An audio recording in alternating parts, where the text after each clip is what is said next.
YP Singh. I don't think he needs any introduction. However, he is a former IPS officer and a crusader against corruption and a person who is credited with exposing the Adarsh, Lavasa and Patliputra housing scams.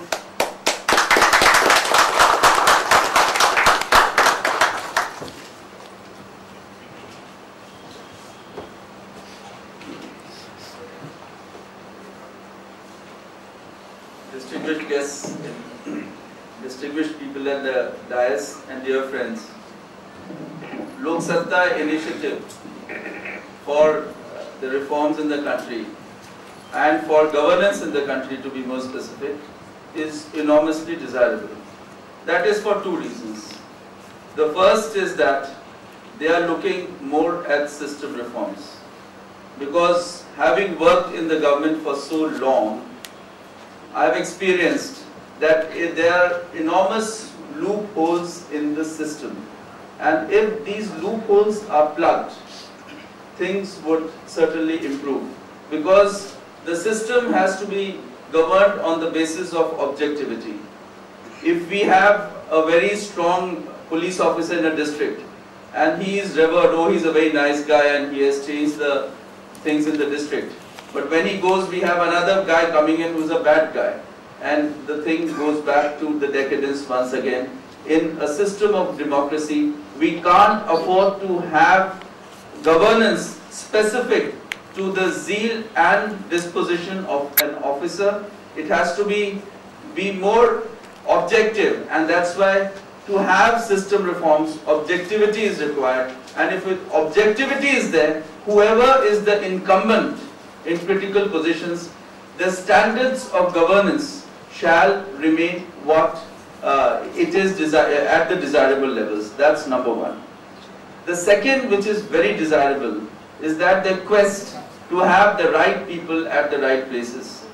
I think one of the biggest, I wouldn't say it's really very distinct, but I would say that the agitation of Anna Hazare against corruption, that is very much required for the country, but that can provide no solution, because the modern systems of management do not go by the philosophy of punishing people, because by punishing people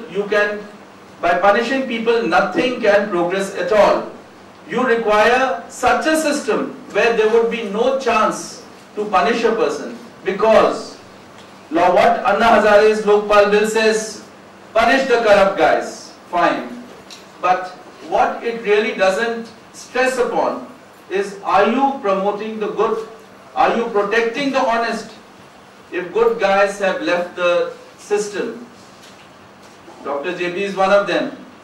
Lots of people come to me saying, oh, you are a practicing lawyer and you have been an ex-cop. We are victims of police corruption. I say, when good guys are being decimated, when they are being kicked around, you are in slumber. And after good guys having left and bad guys having come in, you start complaining, oh, police are harassing me, police corruption is there. You have not done your duty as a citizen. So what is now more required? Because if you punished one one corrupt guy, you have a Lokpal system, but he might get punished after destroying 1,000 people, maybe 5,000 people, 10,000 people he destroys, and maybe one of them can get punished, and that's where Lokpal will come in. But if we have a system whereby honest people who go forward, then those 1,000, 5,000, 10,000 people, their lives will not be destroyed. What would be? So this is something very important, and which is certainly more desirable, that we require honest people at the right places, so that the unpleasant act, which is contrary to the principles of management, of punishing the bad guys, that unpleasant situation wouldn't arrive. And therefore, I am a very fervent subscriber to the philosophy of Lok Satta Party, which is being pushed through by the enormous endeavors of so many people who are there, activists who have left their professional work, who have sacrificed their profession to see that something good happens for the country. And I do hope that this change which is being brought about, the change has already started. What is required is to accelerate the change, and once the acceleration happens, I think it could be overwhelming in the times to come. Thank you so much.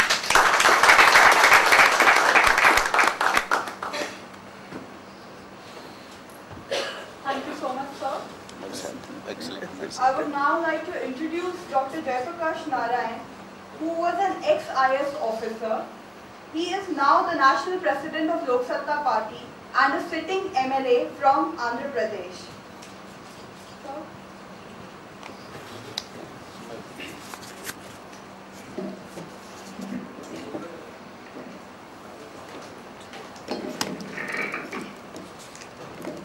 Friends, first of all, my apologies for not being able to speak in Marathi or Hindi.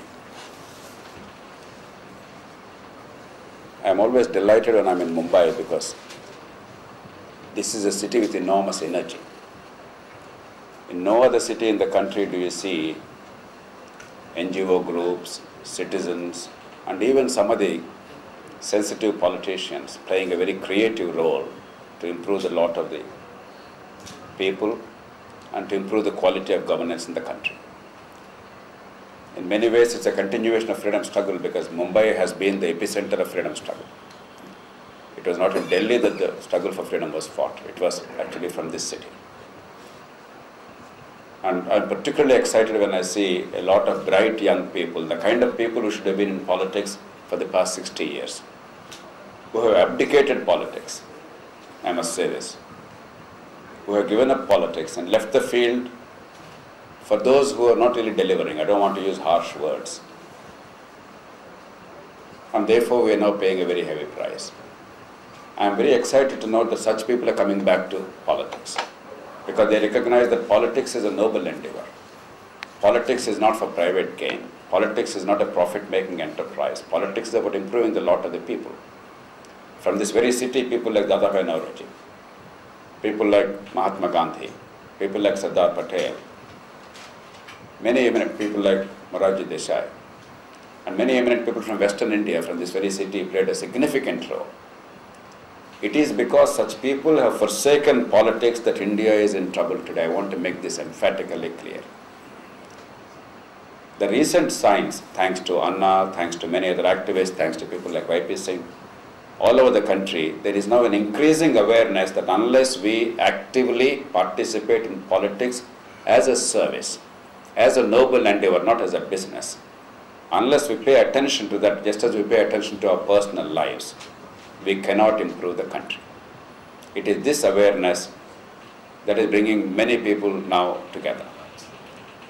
And I welcome it, and I salute all Mumbaikars who are participating in this exciting adventure.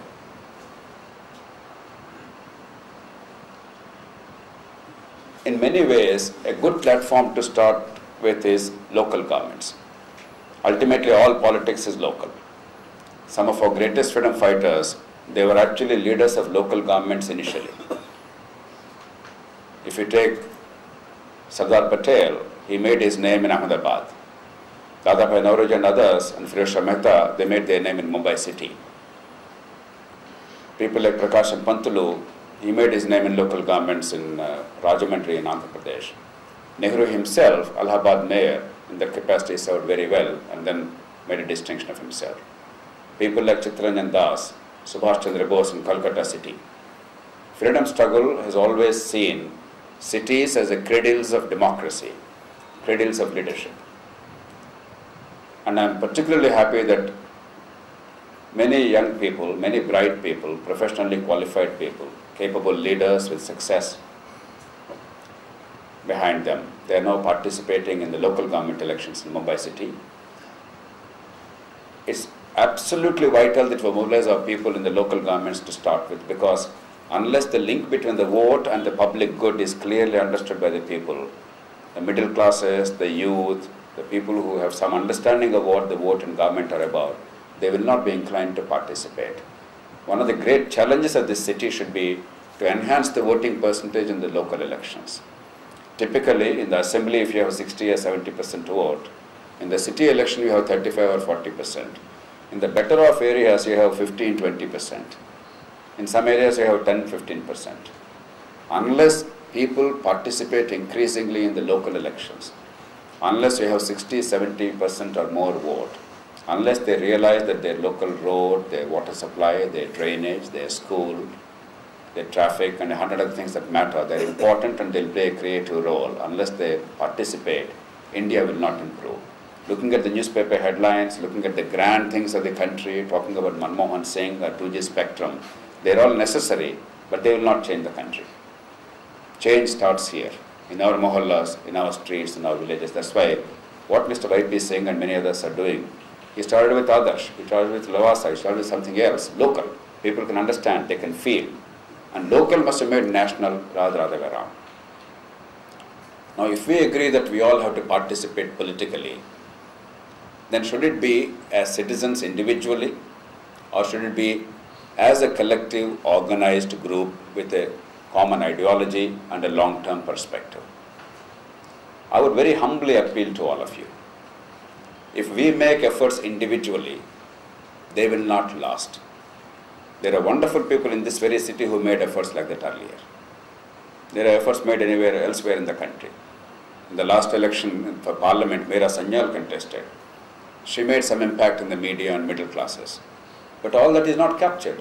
That effort is gone, it's dissipated. Again, if you have to make an effort, you have to start de novo.